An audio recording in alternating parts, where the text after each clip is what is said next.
Okay, so on the first one you sent here, it says use the rational zero theorem to list all possible rational zeros for the given function. So what we want to do here is we need to come up with the ratio of all the multiples of 10, divide them by all the multiples of 5. So what we first want to do is list all the multiples of 10. So basically, that means what numbers can divide evenly into 10.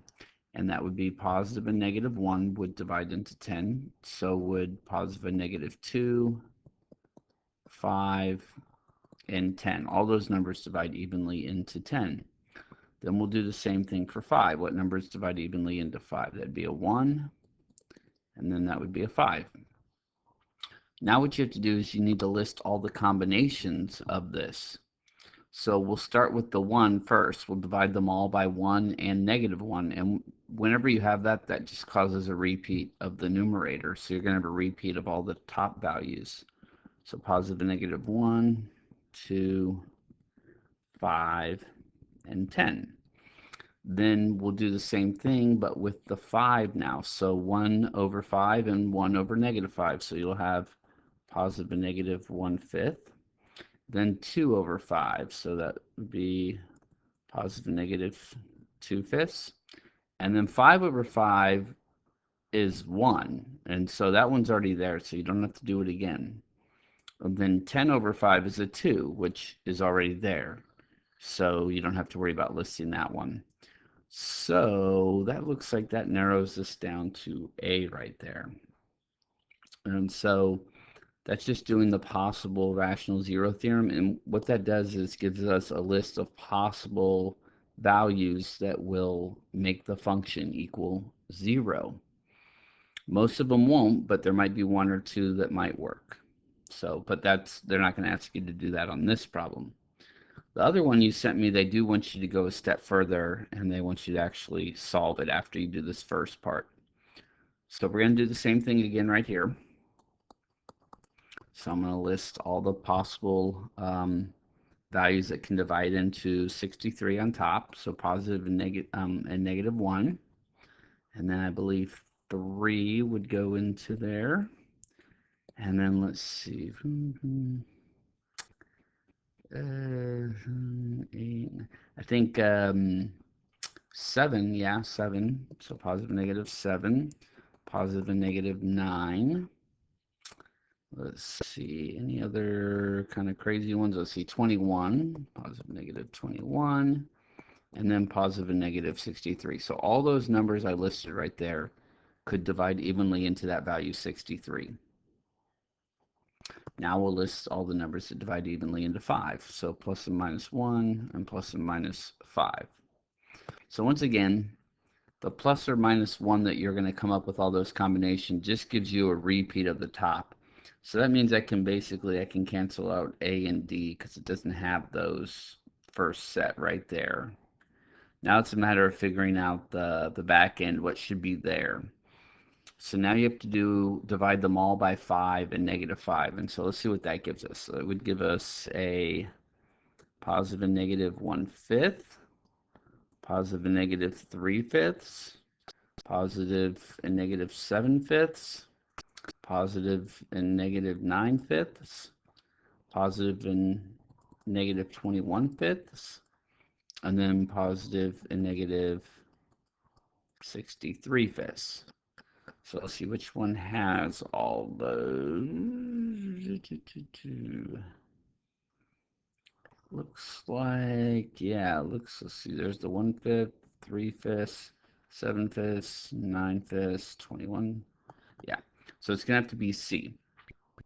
Now, once you answer that, then it's going to say, okay, use those values and go ahead and try to find a solution.